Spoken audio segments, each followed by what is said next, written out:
Bashkia Lezhë ka shtuar ndërhyrjet në terren për të garantuar ndihmën për banorët e prekur nga përmbytjet. Prej ditës së djeshme, Shërbimi Social i Bashkisë është angazhuar me ekipet e tij në shpërndarjen e ushqimeve dhe produkte të domosdoshme, si dhe mbështetjen e blegtorisë me bazë ushqimore. Sipas drejtoreshës së Shërbimit Social, Marte Fetaj, deri tani janë shpërndarë rreth 300 pakë ushqimore, së bashku me sasitë e konsiderueshme të ushqimit për krejt e blegtorisë në zonat më të goditura. Që në momentin që situata e rreshjeve të dendura ka përkisuar situatën në njësit Shënkoll, Zejmen, Kolsh dhe në të gjithë bashkinë e Lezhës, të gjitha ekipet e bashkisë Lezhës 24 orë, në 24 orë kanë qenë në mbështetje të familjeve në nevojë dhe siç jeni përgjigjësuar gjatë gjithë kohës edhe ju. Momentalisht ne jemi në njësinë e Kolshit, në fshatin Barbulloj, ku mbështesim familje. Deri tani janë mbështetur 150 familje në njësinë e Shënkollit, 100 familje në njësinë e Kolshit, 60 familje në njësinë e Zejmenit.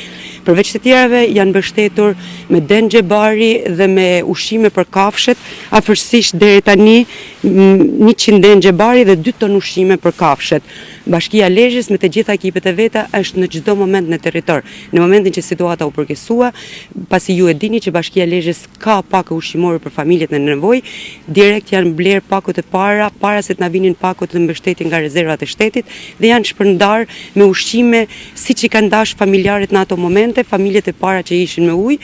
Aktualisht sapo na kanë ardhur pakut e tjera të blera nga Bashkia Lezhës dhe janë magazinuar, pra çdo familje që do ketë nevojë për mbështetje, Bashkia Lezhës do t'u jetë pranë dhe të gjithë ekipet tona do të jenë aty për ata për të mbështetur për çfarëdo lloj nevoje që të kenë. Shpresojmë që sa më shpejt të ndalet koha dhe të kemi përmirësim të situatës dhe të largohet ky ujë pasi ju situatët e patvetë aktualisht. Tërheqja e ujit në zonat e përmbytura në Lezhë po vjen me ritme të ngadalta, pasi kanat kulluese vijojnë deri me nivele të larta, duke mos favorizuar evadimin e shpejtë të ujrave. Kjo ka bërë që prania e Shërbimit Social në terren të rritet, me qëllim që asnjë familje në vështirësitë mos mbetet pa furnizim. Edhe gjatë ditës sotme, shpërndarja e ndihmave po vazhdon paralelisht me monitorimin e situatës në gjithë zonat e prekura, ndërsa strukturat e emergjencave të Bashkisë Lezhë mbeten në gatishmëri për çdo zhvillim të ri.